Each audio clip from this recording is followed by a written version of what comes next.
everybody's carrying a bottle and sipping continuously because the marketing machines have done this to them. Excessive consumption of water, especially if it's done in small sips, will lead to swelling of the brain.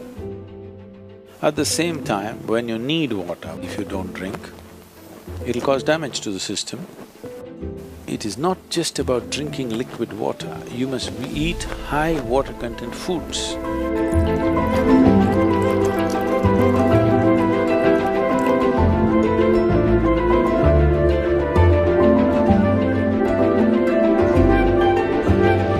If you don't feel thirsty, if you don't drink water, nothing is gonna happen, you're gonna be fine. It's only in America, in cold climate, everybody's carrying a bottle and sipping continuously because the marketing machines have done this to them that they must drink lots of water. Excessive consumption of water, especially if it's done in small sips, body absorbs. When it absorbs, the sodium levels, which are very delicately balanced, will drop. The rest of the body also is affected but may not be so noticeable, but in the brain, sodium levels dropping will lead to swelling of the brain. This does not mean your brain is growing. It means… swelling means it's a kind of sickness, okay? Not expansion of the brain, it's swelling up because of lack of sodium content. So because there's not enough sodium, more water goes into the brain, trying to supply the required sodium to keep the balance. So more water in your brain means you will slosh.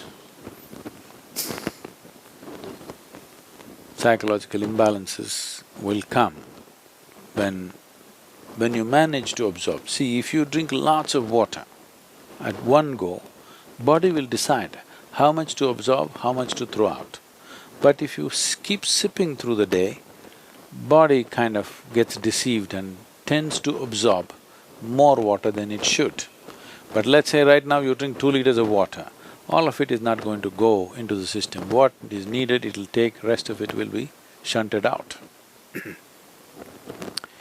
So, not consuming water and being out there is very much a possibility.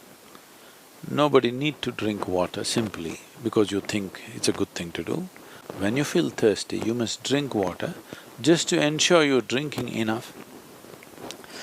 Drink 10% more than what you actually need, a couple of cups more, just to ensure that you don't drink less. If you're not the kind who is carrying a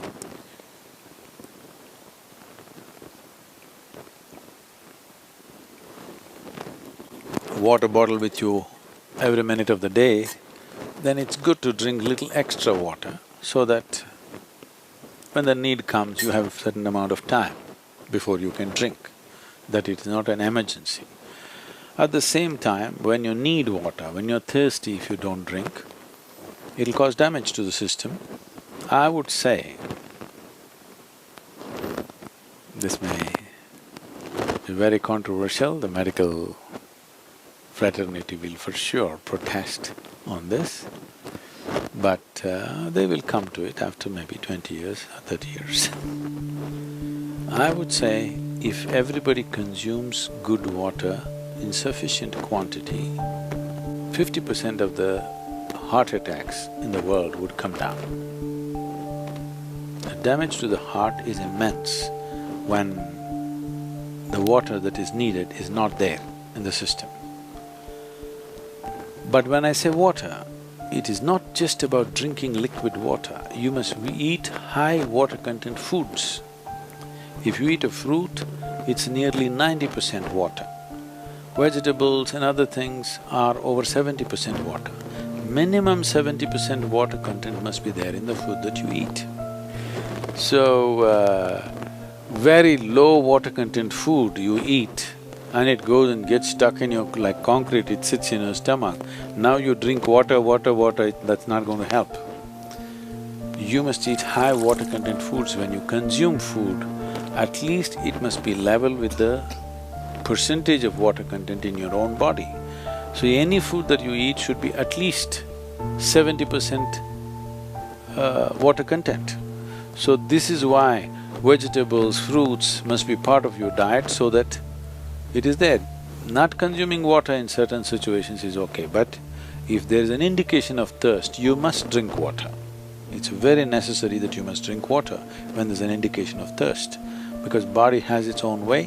When it indicates you need water, you must give it water within 20 minutes or at least at the most half an hour. You must drink substantial quantity of water.